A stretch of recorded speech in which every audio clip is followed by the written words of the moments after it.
ciencia. Ese milagro improbable que surgió sobre la Tierra. ¿Por qué aquí, en esta pequeña galaxia? ¿Para qué tenemos este privilegio? El universo te está llamando. Más de 30 millones de personas están migrando de sus países por guerra, trabajo o cambio climático. Estamos perdiendo más de 150 especies de animales y plantas cada día. Nuestros polos se están derritiendo.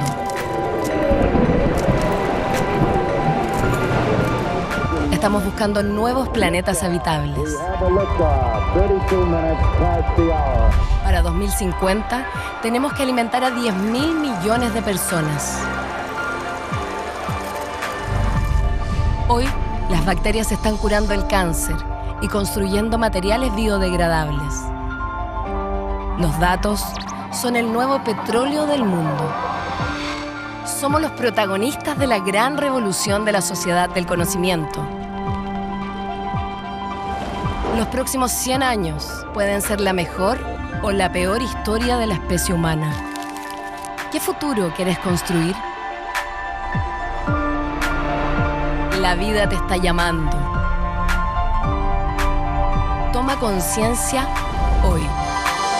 Congreso Futuro. Ideas para cambiar el mundo. Seguimos con la programación de Congreso Futuro, iniciando la segunda charla magistral de esta jornada. Él es psiquiatra de la Universidad de Chile, investigador, escritor, profesor, pionero en el desarrollo y profundización de la psicología transpersonal y un hombre reconocido mundialmente por su trabajo como integrador de la psicoterapia y las tradiciones espirituales. Hoy nos visita por segunda vez para presentar su ponencia La raíz ignorada de nuestros males. Señoras y señores, con ustedes, Claudio Naranjo.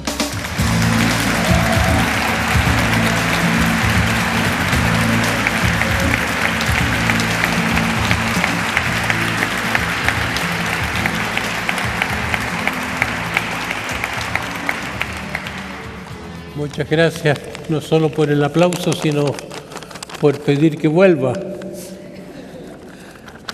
Me dicen que se quedó mucha gente fuera en el Teatro Ginés el otro día. Quiero volver a abordar el problema del mundo, pero ahora a través de una reflexión filosófica acerca del mal. Más que una reflexión mía, será una historia de las reflexiones filosóficas en que pondré mi propia teoría, que es diferente a la que se enseña o aprende en las historias de la filosofía. Pero para comenzar por el comienzo, diré que apenas se inventó la escritura la inventaron los sumerios. Apenas tuvieron escritura los sumerios, escribieron un texto que fue una cosmogonía. Les pareció que lo más importante que se podía escribir era la historia de una gran guerra que hubo en un tiempo muy arcaico, una guerra en que el dios del orden conquistó, venció, mató a una dragonesa, a un dragón supuestamente muy maligno que personificaba el caos. De modo que la primera víctima de la historia, primera personificación del demonio, personificación del mal, fue una personificación del caos en forma de un gran reptil. ¿Qué tendrán los reptiles para tener tan mala fama? El reptil se asocia al dios Shiva y al dios Dionisio, que hoy se sabe que fueron el mismo, en la India y en Europa respectivamente. Y cuando Capra escribe el Tao de la física, pone al dios Shiva con un fondo de ecuaciones matemáticas, sugiriendo que este supuesto caos, el misterio de la serpiente, el misterio que no se sabe por dónde se va a esconder y con qué se va a salir, porque se sale de la mente científica ordinaria, la mente lógica, tiene una mente orgánica, más misteriosa. Hoy se está empezando a entender que el caos tiene sus leyes también y que el caos tiene su orden también. Pero los primitivos parece que demonizaron el caos como lo más peligroso. Desde el momento que surgió la idea de, podríamos decir, de legislar sobre la naturaleza, de decir las cosas tienen que ser así o asá. Y esto se nos hace claro cuando pasamos a un segundo libro sagrado de la historia que conocemos muy bien, el libro del Génesis y el relato que se da en el libro del Génesis sobre la caída del hombre. Nos encontramos con otro reptil muy maligno, o diríamos hoy un reptil que es una criminalización de la serpiente. Es a través de la serpiente que cae, según ese relato, la especie humana, pierde el paraíso, comiendo el fruto prohibido. Y el fruto prohibido es el fruto del conocimiento del bien y del mal. Y ya expliqué un poco en mi conferencia anterior que esto del conocimiento del bien y el mal, la mayor parte de la gente diría que es una cosa muy rara, como teoría de la caída del paraíso. Algunos podrían decir que caímos del paraíso porque cometimos un crimen sexual. Por eso las hojas de parra que se usan todavía, creo que en el Vaticano todavía quedan hojas de parra puestas sobre las esculturas clásicas. Cuando Dios, paseando su jardín, vio a la pareja original, vio que se habían puesto hojas de parra encima de los genitales, dijo, estos comieron del fruto prohibido, ya no son inocentes, ya conocen su culpa. No se dice cuál es la culpa, pero se adivina. Se adivina que comienza la prohibición de lo que Freud llamaría el principio del placer. Hoy en día sabemos que las plantas son muy sabias y que los tropismos de las plantas tienen una sabiduría que es mayor que la humana en cierto sentido. Sobre todo las plantas son más buenas que nosotros. Son como los bodhisattvas del budismo, se dejan cortar, se dejan sacrificar. Parece que son conscientes, son como una forma de conciencia sin ego, son solamente entes colectivos. Bueno, eso es lo que dice Stefano Mancuso, que todavía no ha dado su conferencia, pero estuvo el año pasado. Se está descubriendo una inteligencia natural y una sabiduría organísmica. Pero los antiguos le tenían mucho miedo a la naturaleza y mucho miedo al animal que llevamos dentro. Está muy criminalizado el animal hasta que no nos damos cuenta siquiera de cuánto hemos suprimido, le hemos amordazado el principio del placer. Y la crianza es amordazar el principio del placer en cada niño que nace al mundo. Se lo va criando para que se haga grande, se haga adulto.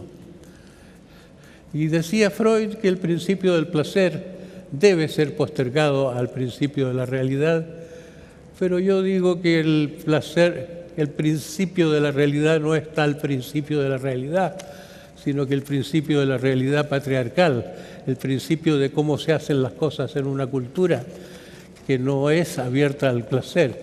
Los primitivos no son así, y los primitivos son mucho más amorosos que nosotros. Nosotros tenemos una ecología utilitaria para defender recursos naturales y tener más cosas que consumir.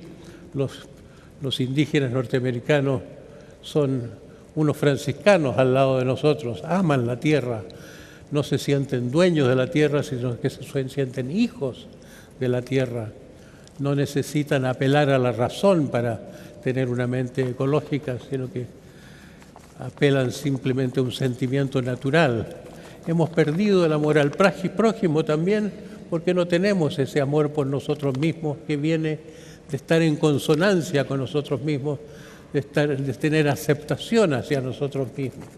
Todo por este detallito que explica también el libro del Génesis, cuando se dice que uno tiene que hacer el bien y tiene que cuidarse de hacer el mal, está bajo la influencia de una mente que ya no es la mente natural, amorosa del ser humano, es una mente sobre la cual se ha legislado, se le ha dicho, alguna autoridad que manda le ha dicho tienes que ser así. Y sabemos lo que produce esa mentalidad porque hay pueblos más civilizados que otros. Yo siempre en Italia explico que los italianos tienen la suerte de no ser como los alemanes. Va mucha gente de Alemania a Italia en busca de salud mental. Goethe famosamente escribió sobre sus viajes en Italia. Byron también se sanó en Italia frente a una actitud mucho más, un laissez-faire, una actitud mucho menos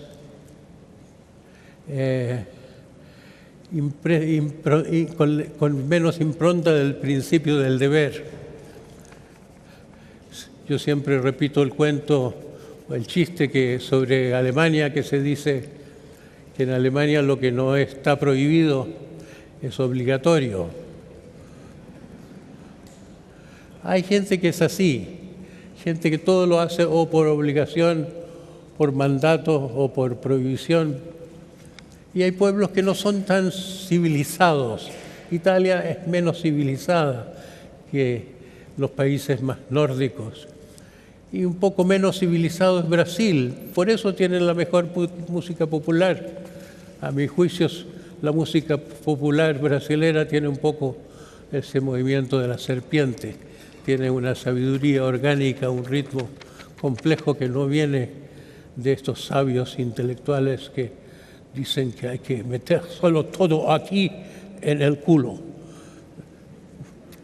No sé si se entiende mi chiste, eso era de un profesor que sabía aprender cualquier idioma en pocos días. Su fórmula era muy precisa y todo aquí, vocabulario, metérselo todo aquí en el culo. Es como que hay un pequeño error y no se dan cuenta los científicos de dónde la teoría no calza. Esas son dos teorías muy antiguas entonces, la de los sumerios y la de la temprana cultura judía, que pasó a ser la nuestra, el mundo judeo-cristiano. Y después me doy un gran salto hasta Freud. Freud habló de la neurosis universal, de un sufrimiento que todos compartimos, menos algunas personas que andan por ahí medias lobotomizadas. Hay ciertas personas que se anestesian a sí mismas o que trabajan tanto o que se distraen tanto con esto o aquello. Hay gente que se distrae con el placer, hay gente que se distrae con el dinero. Los ricos no sufren ya todos sus sufrimientos existenciales lo tienen colmado de esta satisfacción tan grande de tener mucho en vez de ser. Entonces, el interés por el bien tiene ese potencial de transformarse en un interés por los bienes. Pero la teoría de Freud es que llevamos por dentro, él usa un término que no es exactamente sufrimiento, un Behagen, dice en alemán, el malestar de la cultura, un algo que hace que la gente sea en el fondo neurótica, aunque después Pierre Weil, el fundador de la Universidad de La Paz en Brasil, que ya no vive, escribió un libro sobre la normosis. La normosis, eso que de la neurosis de los lobotomizados, la gente que a veces a base de tranquilizantes, a veces a costa de conformidad o de no mirar para adentro, de lo que sea, ya no sufre. Hay un sufrimiento universal y decía Freud que eso es la consecuencia trágica de la frustración de la libido, de que el ser humano se ha vuelto contra su animalidad. Somos explotadores de la naturaleza, no solo fuera, sino que dentro de nosotros mismos. Un atleta que gana una carrera y que se enorgullece tanto de ser un gran campeón de tal o cual deporte, es un capataz muy exigente con su cuerpo, no trata bien a su cuerpo. Es un hombre que trata al cuerpo como un caballo de carrera, pero los cuerpos no están ahí para ser tratados como caballos de carrera o burros de carga o dromedarios, sino más bien para ser queridos y respetados y escuchados. El cuerpo sabe mucho, es parte nuestra, es uno de nuestros yoes. Entonces, decía Freud que necesitamos un orden policial, que necesitamos jueces y cárceles y policías, porque no somos buenos, porque somos mitad buenos y mitad malos. Entonces se necesitan estas instituciones para mantenernos en vereda, para que cultivemos nuestra parte buena y no nuestra parte mala. Es lo mismo que decía el texto del Génesis. El conocimiento del bien y del mal, hay que saber que lo que es bien, lo que es mal, hay que hacer lo que es bien, no hacer lo mal. Pero hay otro punto de vista, por ejemplo, Lao Tse en el Tao Te Ching, el fundador de esta la más seguida de las religiones chinas, que es la religión confuciana que prescribe orden en la familia, orden en las relaciones humanas como cosa principal. Lao Tse decía, cuando se perdió la naturaleza original, surgieron las leyes. Cuando perdimos nuestra naturaleza original, tuvimos que recurrir a este parche de que mantenernos en vereda a través del castigo. Entonces, estamos en la misma cosa que en el libro del Génesis con Freud. Freud fue un gran revolucionario en muchas cosas, pero en eso no llegó a cuestionar una cosa tan cimentada como el pecado original. Ahora quiero decir algo acerca del diablo. Es una teoría del mal, el diablo. Es tentadora esta teoría. Yo a veces digo, parece que existiera el diablo porque que no fuera simplemente la personificación de un ente abstracto que es el mal, porque a veces me encuentro con gente buena que hace cosas terriblemente dañinas. Yo he sido un militante por el cambio de la educación a través de casi 20 años y me he movido, he tenido oportunidad de conocer a la gente en los ministerios de educación de varios países y me encuentro con que no hay gente idiota, no hay gente malvada, hay gente bien intencionada, hay gente normal. ¿Y por qué esta gente normal le hace cosas que tienen consecuencias diabólicas? ¿Por qué se mantiene la educación como la más obsoleta de nuestras instituciones a pesar de gente inteligente? ¿Por qué no se usa la educación para el desarrollo humano, sino para que aprendamos cosas inútiles acerca de distintos hechos científicos? ¿Por qué se le roba a la gente el tiempo de mirar hacia adentro, de conocerse a sí mismo, como ya recomendaba Sócrates, al decir que una vida no examinada no es vida? ¿Por qué se obliga a que la gente sea educado como en una cárcel? Porque los niños no gustan nada del colegio, a pesar de que gustan mucho de encontrarse con otros niños. ¿Por qué ocurre eso? Entonces a veces parece que fuera el diablo. Cuando el cristianismo dice el mundo le pertenece al diablo, suena cierto porque no entendemos de otra manera es el mal. Pero el diablo ha evolucionado en la historia. No es el mismo en todas partes y en todos los tiempos. Y una cosa que ha pasado con el diablo es que a veces no es la visión en que se lo presenta, no es en que hay el Dios bueno y el Dios malo, esa visión que a veces se llama maniquea de las cosas, en alusión a los maniqueos que en gran medida lo presentaban así, sino que es más bien el diablo reconocido como sirviente de Dios, como en el libro de Job, en la Biblia, un servidor. A veces en algunos mitos se dice que Dios recurrió al diablo como ayudante para crear el mundo. Se nota, pero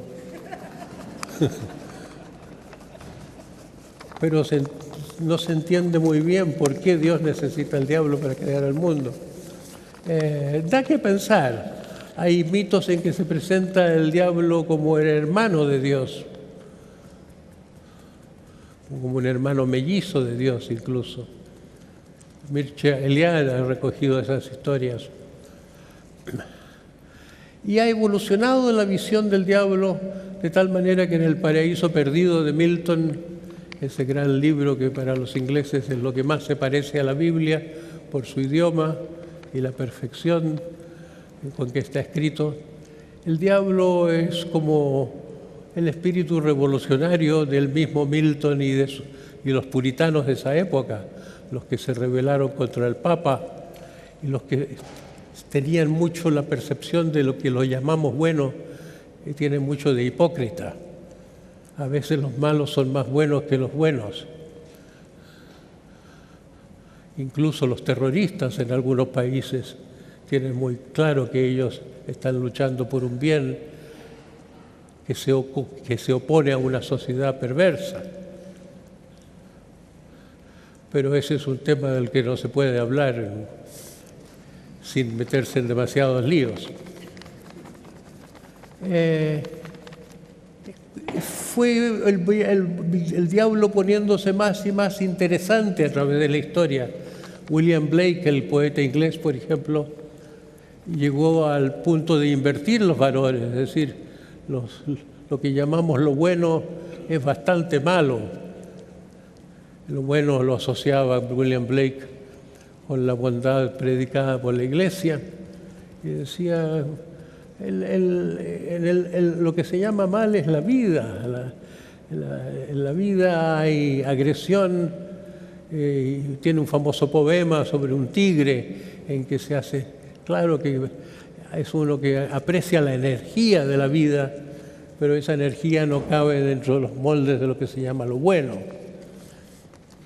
Y eso llevó a que Hegel en su dialéctica presentara esta polaridad del Dios y diablo como la tesis y la antítesis, señalando que lo que es antítesis hoy es la tesis mañana y que a la tesis de mañana surgirá una nueva polaridad, una nueva antítesis, y que así evoluciona la vida a través de esta constante oposición de un aparente bien, una aparente mal. Y eso lo tomó Marx, y Marx lo volvió a revestir de carne. Este principio abstracto de la tesis, la antítesis, lo volvió en la doctrina de la lucha de clases, volviendo al tema de que desde el origen de los tiempos, parece que ha habido siempre opresores y oprimidos, y que el mal es algo así como una invención política de los opresores, que dicen ese es malo, y eso justifica despojarlo o castigarlo, rechazarlo, y no se mira mucho al dedo que apunta al malo. Pero a través de toda esta historia que empieza por Tiamat, esta dragonesa, esta mujer monstruosa con algo de serpiente, con algo que no entiende la mente racional y que sigue con el Génesis, que es una oposición también al elemento animal de la vida. Siempre lo que no se dice es que hay una maldad no solo en el malo, sino en el acusador, el que crea ese concepto del mal, el que acusa, el dios del orden, el dios Marduk, que triunfa sobre Tiamat. Es un orden que no solo establece regularidades, sino que un orden que ordena, que manda. Entonces, lo dejo como una nota al pasar para seguir con la historia del mal y decir algo sobre los pecados. Hay en el Oriente lo que se llaman kleshas, los impedimentos psicológicos que no le permiten a una persona evolucionar. Digamos que no se puede llegar al cielo sino que purificando los pecados. Si uno quiere que su mente llegue a lo divino, tiene que ocuparse de lo humano. Y para los hindúes, para los budistas, la cosa termina en eso, que son kleshas, que son impedimentos. En Occidente se cambia la perspectiva porque son más bien el pecado es el desobedecer a un Dios que se enoja. No es que uno tenga que purificarse de los pecados para uno sentirse mejor o ser mejor, sino que porque hay un Dios mandón, que es como la proyección sobre la vivencia de Dios de una experiencia personal con un padre despótico. En el mundo budista, el primero de los pecados, la raíz de todos estos kleshas, de estos impedimentos, es la ignorancia. La palabra ignorancia no es no saber cosas, significa la ignorancia no ver. La palabra hindú es avidya, avidya, no ver. Y en realidad la ceguera produce muchos desastres. Saramago desarrolló este tema en su novela, que no la llamó novela, la llamó Ensayo sobre la ceguera, para recalcar que era un ensayo filosófico presentado como una ficción. El momento que la gente no ve, la gente empieza a matarse a cuchilladas.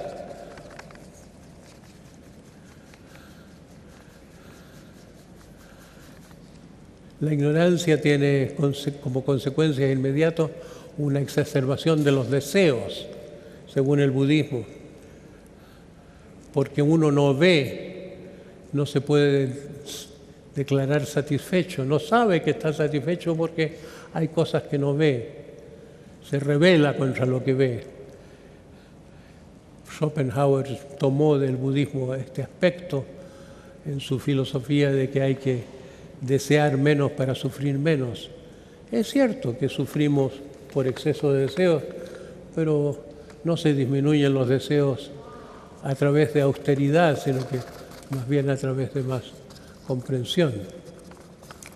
Y el otro hermano del exceso de los deseos en el budismo es el exceso de aversión.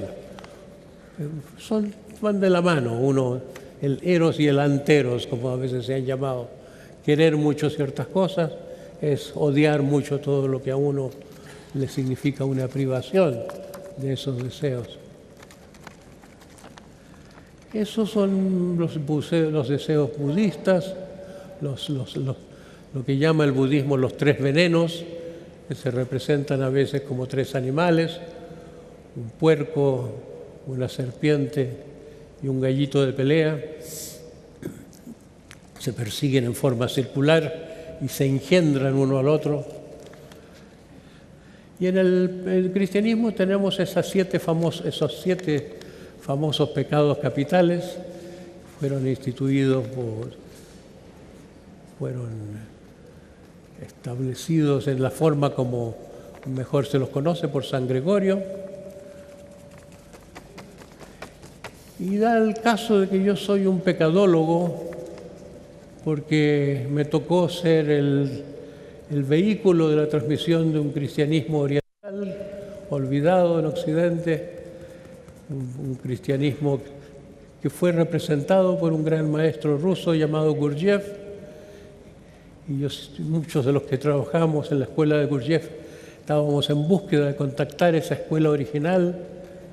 Bueno, a mí me tocó tener un contacto con esa escuela original y de ahí salió que mucha gente hoy en día se interesa en el eneagrama, que es un sistema de 9 pasiones, 9 deseos exagerados, que son los mismos cristianos más 2, que no cambia mucho la cosa, más el miedo o la cobardía como pecado y la vanidad como algo diferente del orgullo.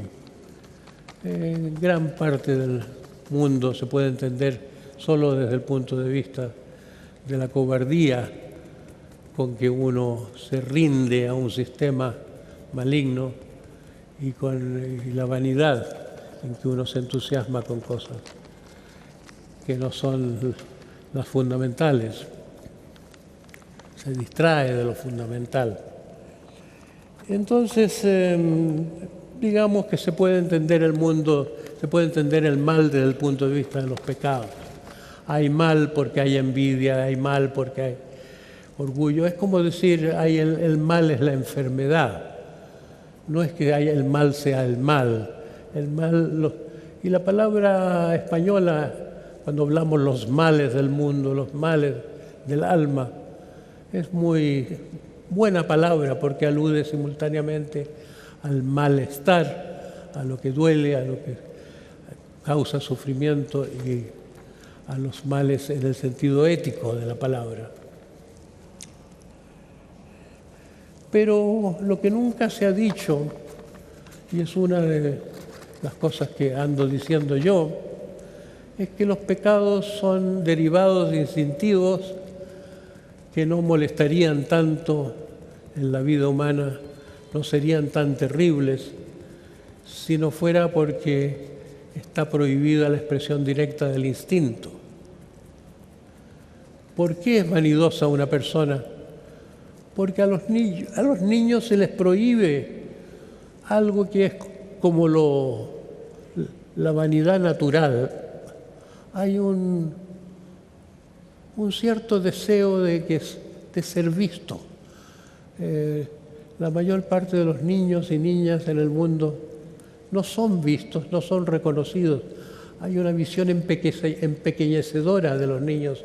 Se les hace sentir que todavía no son adultos, que todavía no saben nada, que no han aprendido, que deberían esto, que deberían aquello. Somos muy ciegos a la belleza de los niños, al misterio de los niños también.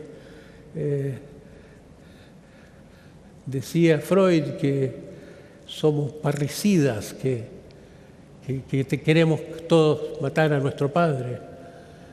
Puede ser que haya mucho parricidio internalizado en el mundo, que hay mucha rabia hacia el padre, pero también es cierto que con razón tenemos ganas de matar al padre, porque el padre es el vehículo, la autoridad. El padre no es solo nuestro padre, es a través de quien nos pasan los valores de una sociedad, que es una sociedad, yo diría, perversa, enferma más bien, una sociedad enajenante.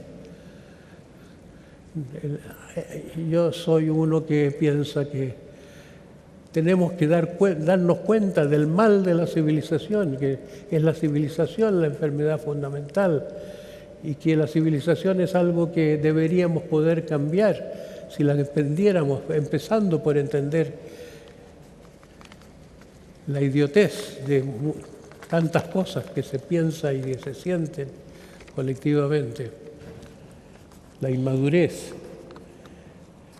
Pero me salto un poco hacia el fin de mi conferencia, creo que me debe quedar un poquito de tiempo todavía. Estaba diciendo que lo que no se dice es que tienen un trasfondo los pecados, un trasfondo patriarcal. Es el mismo hecho que se mandó, que no debe dársele expresión al deseo, a la libido, al principio del placer, a la sexualidad, al enojo. El enojo es una fuerza natural. Los animales más delicados, como los ciervos, tienen cuernos. Hasta las abejas, que son más delicadas que los ciervos, tienen aguijón. Y dan su vida por matar a una avispa cuando se les quiere meter una avispa en la colmena. Es una parte de la vida, pero una cosa es la agresión amorosa, la agresión sana al servicio de la vida, y otra cosa es una agresión loca, puramente destructiva, que surge en los humanos y que no es parte de la vida animal. Los animales no son malignos ni crueles. Matan para comer, matan como parte de un orden natural. Nosotros vivimos, tenemos otra especie de sangre que la sangre de la agresión natural. Entonces, así como de la vanidad decía un niño que no es visto, entonces quiere ponerse plumas. La vanidad, la compulsión del éxito, la compulsión del triunfo, que hace que la vida de mucha gente es pura competencia. Para los salvajes nosotros somos una vergüenza de competitivos, porque los salvajes son todos colaboradores. Las sociedades tribales eran todas en ayuda mutua, y los más antiguos de los humanos, lo que sabemos de los cazadores recolectores, la forma más antigua de organización social, era no solo la más colaborativa, sino la más feliz. Es cierto eso de que dice el libro del Génesis, que ha habido una caída del hombre, un deterioro de la conciencia. Entonces dejo ahí, no me explicaré como si tuviera tiempo el origen patriarcal de cada uno de los pecados. Dejo ese pequeño toque con respecto a la vanidad para entender la idea de que algo se nos quitó y queremos una revancha. Se nos quitó el placer y nos volvimos hedonistas, nos volvemos demasiado sensibles al dolor, nos volvemos sibaritas. Hay gente que vive para el placer y no vive para vivir. La vida es más que el placer, la vida tiene sentido. Hemos perdido el sentido y vivimos para pequeñas cosas que son las cosas que buscan las distintas pasiones. Entonces, me detengo un poquito más en esto de lo patriarcal. Este concepto de patriarcal surgió de un historiador suizo que descubrió el derecho de habló en alemán, lo llama Mutterrecht, el derecho materno, en referencia, él era un jurista también, un historiador y jurista, que hay un derecho que pasa por el padre, en que el primogénito es el heredero, pasa la herencia de cosas materiales, de la tierra, de la casa, de los bienes a través del padre, pero había una época en que pasaban estas cosas por la madre. Y se fue interesando en esto y se fue interesando en los datos que había en aquel tiempo, como los libros de Heródoto, el gran historiador de la Grecia clásica, que describió algunos pueblos, sobre todo en las costas de lo que ahora es Turquía, que tenían ese sistema. Describió el caso de las amazonas, mujeres guerreras, y de allí surgió esta idea de que el patriarcado, que es el orden social de la vida civilizada que conocemos, no es el único orden posible, que no es parte de la naturaleza humana, el espíritu guerrero, el espíritu de competencia y el espíritu de mando patriarcal.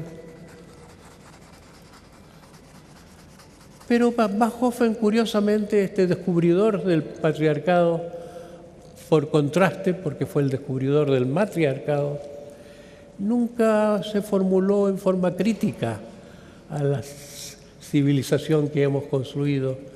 Él pensó, tuvimos un pasado femenino, un pasado en que las mujeres tenían más importante. Se dio cuenta incluso que en el teatro griego hubo una evolución, que había más el derecho de la madre, el derecho de las mujeres, había más castigo de los crímenes contra las mujeres y las madres, y después el crimen se fue haciendo más contra el parricidio y el ataque a la autoridad. Todo esto, pero todo esto lo entendió como parte de la evolución. La persona que le dio vuelta a la cosa después de que muchos arqueólogos y muchas investigaciones específicas lo habían insinuado, es una persona que hablará mañana aquí, Rian Eisler, que escribió un libro que se llama El cáliz y la espada. Yo le recomendé a Pancho Uneos de la editorial Cuatro Vientos hace mucho tiempo que lo publicara, circula en Chile.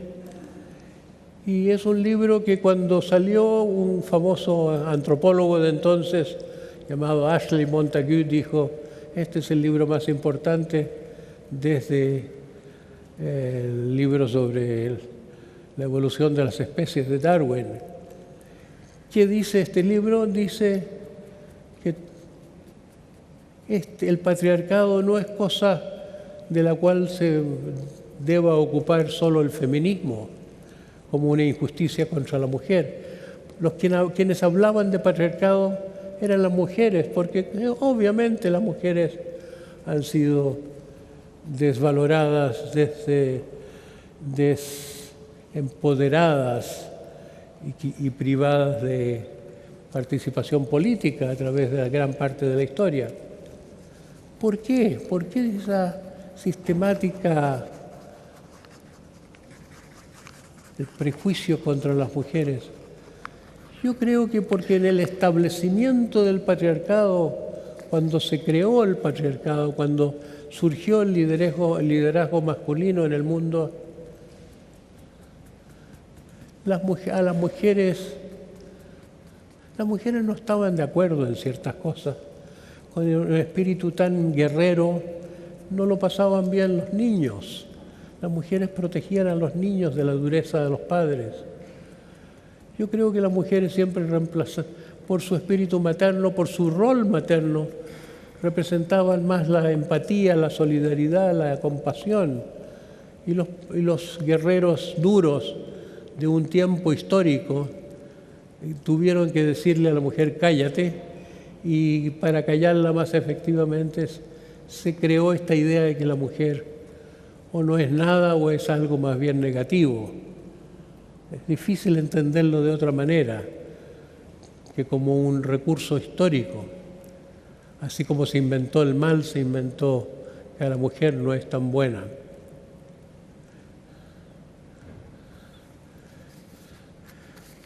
Hoy día sabemos un poco más, pero no está totalmente claro cómo se originó este liderazgo masculino guerrero en el mundo. Parece que fue el calentamiento de la Tierra. Hubo un periodo de muchos diluvios, de mucha agua, del derretimiento de los glaciares, y después vino un periodo de calentamiento mayor. La Tierra era en un tiempo un hielo, una bola de hielo, y en la zona que va del Sahara al Cáucaso, una zona que se ha llamado Saharasia, surgió la agricultura porque surgió como un paraíso agrícola y nos volvimos sedentarios por primera vez en torno a esa región para cultivar la tierra y vivir ya no de la caza y de la pesca solamente, sino de tener alimentos que se pueden producir. Y eso duró poco. Se dice que la revolución neolítica fue la revolución más importante antes de la revolución industrial, pero lo que no se dice, porque no se sabía bien, se fue aclarando después, es que duró solo algunos milenios, pues unos 5.000 años más o menos, y después la Tierra se fue calentando tanto que no daba para producir lo suficiente para la gente que habitaba esa media luna fértil, como sigue llamándosela, en el cercano Medio Oriente. Entonces empezaron las migraciones en que los humanos nos volvimos predadores. El espíritu de la caza, de los cazadores, se volvió un espíritu cazador de humanos, predador de aquellos pueblos que en torno a los ríos, los pueblos sedentarios más antiguos. Surgió un mundo muy predador y somos nosotros esta especie que a veces se dice que es la más peligrosa de las especies, que ha terminado con la supremacía de todas las otras especies, que va terminando con las especies conocidas, excepto en los lugares donde se tienen enclaves de protección. Entonces el patriarcado fue una respuesta de emergencia a la escasez, y lo que digo yo, porque yo estoy entre los que no solo tratan de entender la civilización, sino un crítico que, motivado con la idea de arreglarla, con la idea de que si no se arreglan las cosas chicas, si no se arregla la cosa grande, si no se van las cosas de fondo. Yo creo que es un error de la especie humana que habría que reconsiderar, como las alergias, en que desarrollamos anticuerpos y ya el estímulo no es tan importante como los anticuerpos. Sufrimos de una alergia porque sufrimos de nuestra propia defensa exagerada frente a un estímulo natural inocente. Es como que nos vimos tan amenazados que nos volvimos tan guerreros y tan egoístas y tan predadores y tan poco solidarios, que ese es nuestro mal ahora, no el estímulo original. Y tendríamos que tomar muy en serio el volvernos solidarios, amorosos, como esos animales que fuimos, y más animales también. Y por eso el tema de mi pasada conferencia en el Teatro San Ginés sobre eso solo se podría hacer a través de la conciencia, una evolución de la conciencia. No se podría hacer por medios políticos, excepto una política para la conciencia, una política para el desarrollo humano, a través de la educación, a través de la cultura, a través de la psicoterapia y todos los recursos que haya. Bueno, ¿qué más tengo para decir? Decía que esto del patriarcado nació con Bachofen, un historiador suizo, que tomó forma en una mujer llamada Riane Eisler, que hablará aquí mañana, pero yo no lo tomé de ellos. Mi interés en este tema partió de un chileno que se llamó Totila Albert, que fue un escultor y un poeta, pero desconocido como poeta porque escribía en alemán, en un país que no era de lengua alemana, y escribía en alemán porque él escuchaba la poesía y escribía lo que, como se decía antes, le dictaba la musa. Hay gente que trabaja así en el mundo del arte, por inspiración. Y yo fui amigo suyo, me encontré en el Parque Forestal un día cuando yo estaba en el último año de colegio. Entramos en conversación, se interesó en mí, me preguntó por mí. Yo tenía en el último año de colegio la idea de que habría en el mundo un renacimiento, no en torno al arte como el renacimiento italiano, sino en torno a la psicología. No sé de dónde saqué eso yo, pero fue como una premonición de lo que después se llamó la nueva era. Y él meneó la cabeza como un poco tristemente y me dijo: me gustaría ser tan optimista como tú. ¿Ah? ¿Y qué piensas tú?, le dije. Y él me dijo: yo creo que el mundo está muy loco. Yo creo que el mundo corre el peligro de destruirse a sí mismo. Pero estábamos en los años 50, cuando yo era un colegial. Yo no había oído de nadie, ni oí a nadie en esa época hablar de estas cosas, de un peligro de autodestrucción. Todavía tendría que venir el periodo de la nueva era, que fue del optimismo, de que parecía ya estar cerca del nacimiento de algo nuevo, aunque después se vio que no estaba tan cerca. Esa fue mi influencia. Él fue a mi juicio el primer, ¿cuál es la palabra? Uno que le hace la guerra al patriarcado, un crítico del patriarcado como patriarcado. Y yo creo que todavía este pensamiento no entra en la cultura. Yo ando diciendo que debíamos tener una educación para trascender la mente patriarcal, con lo que quiero decir no solo una mente que esté más allá del chauvinismo masculino, sino que una mente en que esté en armonía el principio paterno interno, que es el principio ordenador, con el principio materno interno, que es una compasión natural, la parte protectiva de nuestra naturaleza, colaborativa, solidaria, que no hay que inventarla, está en nosotros. Y la parte del niño, que es la parte, el animalito sano, que es el niño, o la mente reptiliana, como se lo dice a veces. Tenemos un cerebro reptiliano.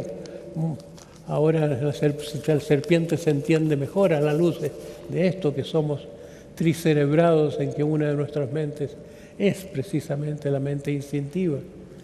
Entonces, esta era la visión de él, de una integración de la familia humana interna, no solo la familia externa. Pero también era un crítico de que todas las religiones han tolerado el mal familiar, que han hablado de cosas muy buenas, pero haciéndose cómplices del patriarcado familiar, y que esto es como un virus que infecta la cultura y todas las ideas. Así que el día antes de su muerte me dijo: yo me voy, tú serás Totila. Y yo le dije: pero yo ni siquiera te entiendo bien, estoy tratando de entenderte, y no he atravesado por la gran transformación, eso que tú dices, que es como un morir en vida y encontrar una nueva vida. Cosa de tiempo, me dijo, ya te tocará sufrir y ahí te llegará todo. Y con el correr de los años supe que así fue, y he ido entendiéndolo mejor. No me siento a la altura de él, pero siento que ya empiezo a representarlo bien, ya la gente me empieza a hacer caso incluso, así que es natural que le dé un cierto homenaje de mencionar que esa es mi fuente. Fue un profeta, nunca dudé que fue un profeta, no nacido en ninguna otra escuela, ni en ninguna religión, pero sí que con ese destino de tantos profetas de no ser reconocidos en su tierra. Y creo que aquí podría dejar mi conferencia por ahora. Muchas gracias a Claudio Naranjo por su tiempo y por compartir todas estas reflexiones con nosotros nuevamente en Congreso Futuro.